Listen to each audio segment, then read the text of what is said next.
इस अपने शील व्रत में गाढ़ दृढ़ता देखकर एक देवी उत्पन्न होती है और उस देवी को वहां से भगा देती है। फिर उसकी प्रशंसा करती है, उस जिसकी जो गरीब था, जिसने शील व्रत धारण किया, उसकी खूब प्रशंसा करती है। सुंदर महल बनाकर उसमें उसे रखकर फिर स्वर्ग को चली जाती है। तो शील व्रत जीवनकर कुमार ने कितने कष्ट से परंतु शील व्रत छोड़ा नहीं। क्या हुआ था? सूलिका सिंहासन। तो इस प्रकार शील व्रत के पालन से वह अपनी दरिद्रता से बच गया और हमारा काम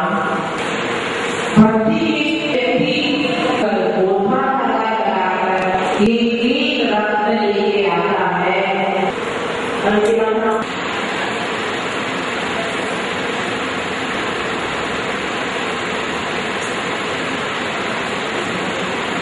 आश्चर्य बात है, शत्रु उन्मूलन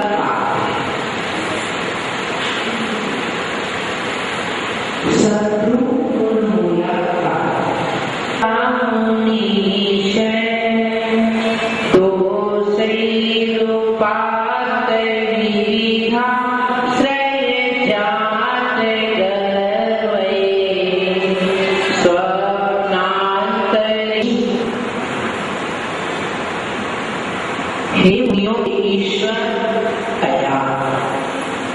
निर्वकाशया अवकाश रहित अतिशय समस्त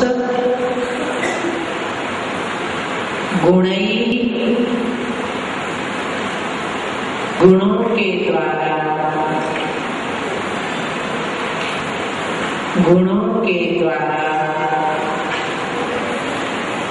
आइडेंटिटी कार्ड घर में रखा।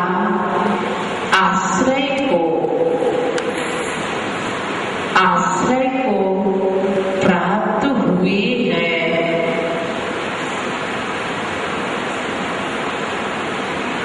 अत्र इसमें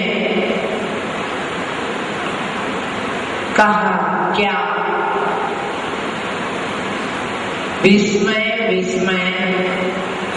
विस्मय आश्चर्य।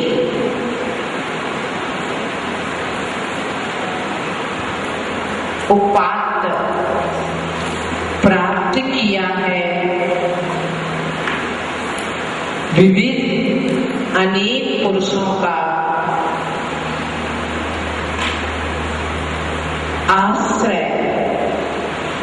आश्रय जिन्होंने जादूगर वही गर्व को प्राप्त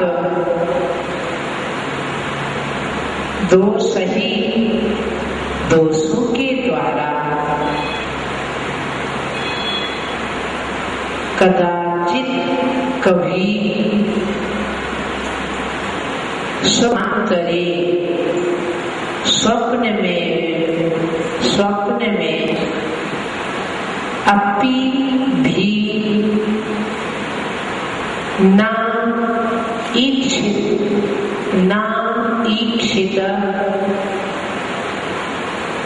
नहीं देखे गए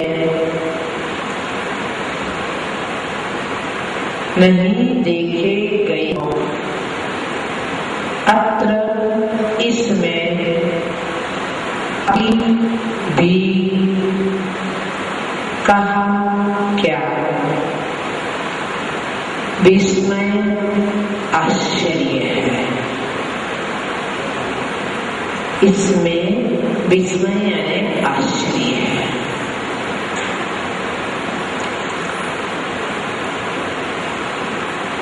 मानतोगाचार्य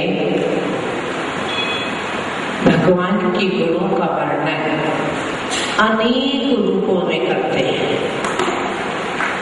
आप बाजार में कुछ वस्तु ले आए तो क्या क्या देखते हैं? बहुत सारी चीजें देखते हैं, है ना?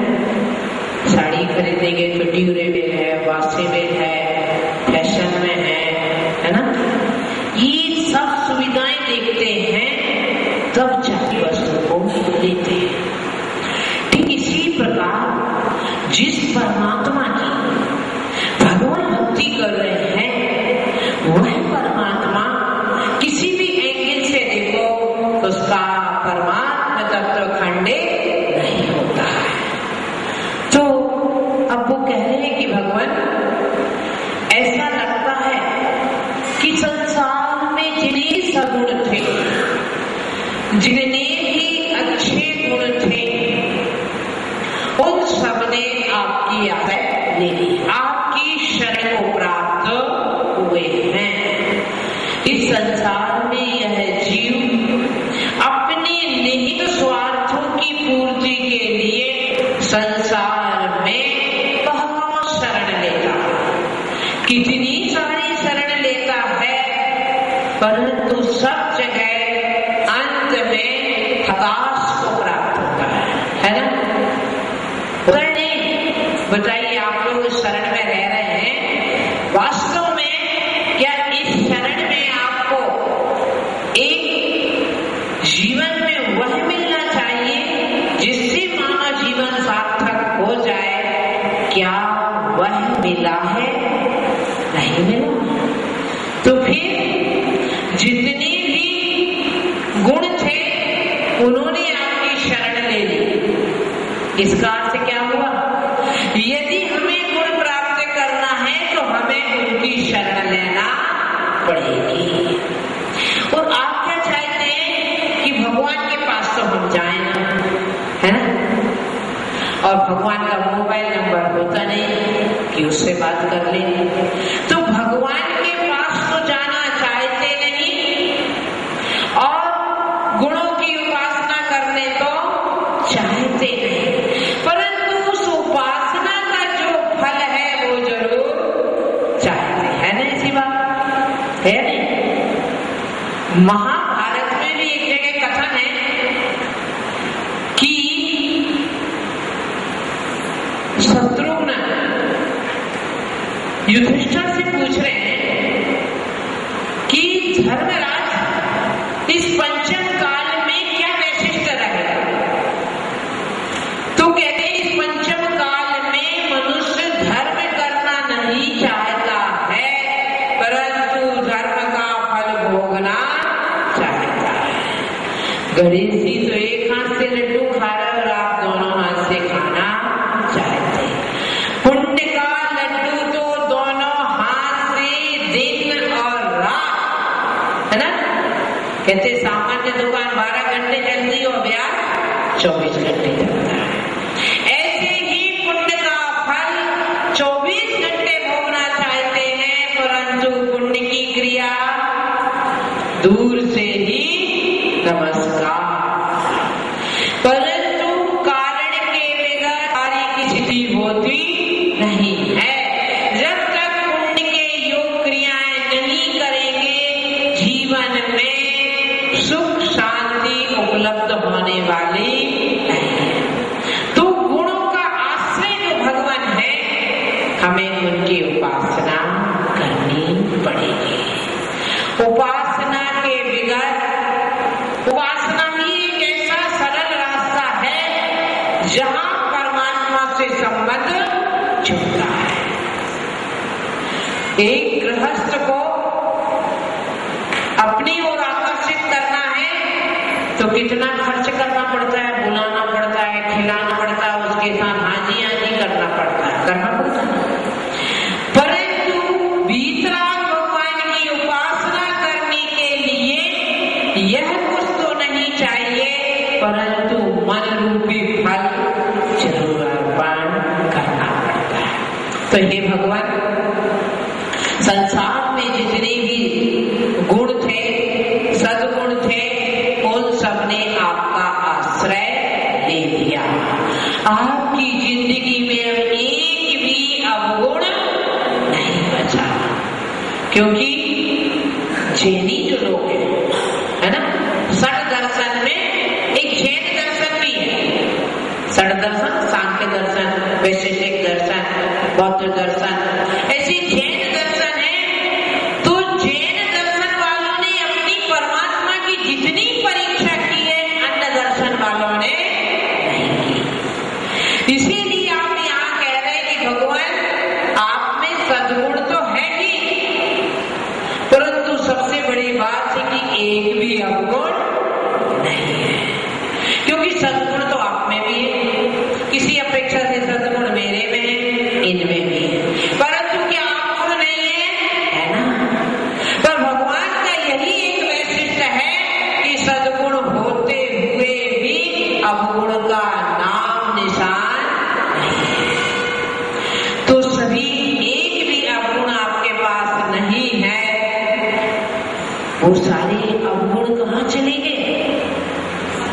अन्य जगह उन्होंने आश्रय ले लिया है। जिन्हें ऐसे सच्चे ईश्वर का बोध नहीं हुआ है, वो अवगुणों से युक्त ईश्वर को ही ईश्वर मानते हैं और आपको छोड़ के चले गए। उन्होंने वही अपना आश्रय ले लिया। क्या हुआ फिर? वहां आश्रय लेने के बाद उन अवगुणों का दुर्गुणों की हिम्मत नहीं है कि कभी वो आपकी तरफ आ सके। आप कहते ना, मेरे एक दुश्मन था, मैंने उसका ट्रीटमेंट कर दिया, आपको मजाक नहीं कभी इस गली में आ जाए, कहते नहीं आप? ऐसे ही वो दुर्गुण अन्य जगह जाके इतने संतुष्ट हो गए कि उन्हें गर्व हो गया, मैंने बहुत अच्छी शरण प्राप्त की। अब उनका धैर्य ही नहीं है कि अवगुण कभी हमारे भीतराग भगवान में प्रवेश कर जाए। लौट कर उन्हें आने का धैर्य नहीं है। तो हे भगवान, आप मात्र गुणों के ही समूह हैं, साधक कारण और बाधक कारण। बाधक कारणों का अभाव और साधक कारणों का सद्भाव। यदि साधक कारणों का सद्भाव तो हो गया, बाधक का अभाव नहीं हुआ, तो लड्डू आप हलवा सीरा बनाने बैठे, साधक कारण क्या है? सीरा के, हलवा के, सूजी, घी, शक्कर, काजू किशमिश आदि, ये क्या है? साधक कारण। परंतु बाधक कारण, यदि कच्ची सूजी में आटा में घी डाल दिया, पानी डाल दिया, तो क्या हो जाएगा? आपको मालूम है? बाधक कारणों का अलग होना और साधक कारणों का सद्भाव। तो भगवान जो बाधक कारण थे, दुर्गुण वो तो चले गए, जो साधक कारण थे, सुगुण, वह आप में प्रवेश कर गए हैं। ऐसे भगवान आप ही संसार में एक अनूठे अलौकिक परमात्मा है, ईश्वर है। लिखें आप भावार्थ। हे मुनिनाथ, हमें ऐसा लगता है कि संसार की सभी सद्गुणों ने आपका ही आश्रय पा लिया है। अतः आप में एक भी अवगुण नहीं है। इसीलिए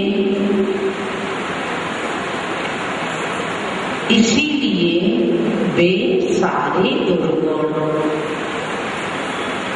अन्यत्र दूसरे लोगों ने दृढ़ता से अपना लिए हैं। अतः वे मिथ्या अभिमान के कारण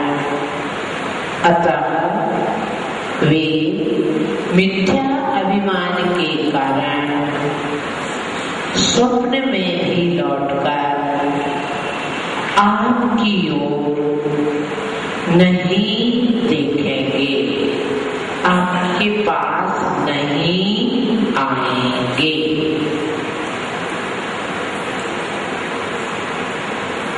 आपके पास नहीं आएंगे। लिखे रुद्धि ओम ह्रीं अरहं नमो तत्तवाणम्। तत्तवाणम् ता के ऊपर आ जाता है। तत्तवाणम् यानी कि 3 ता और आधा ता मिलाएं तो 3.5 ता। अर्थ लिखे ऐसे ऋषि जिनके शरीर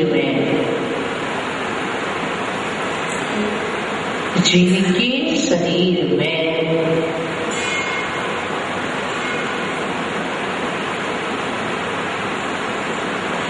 थोड़ा सा चेंज करें। ऐसे ऋषि जो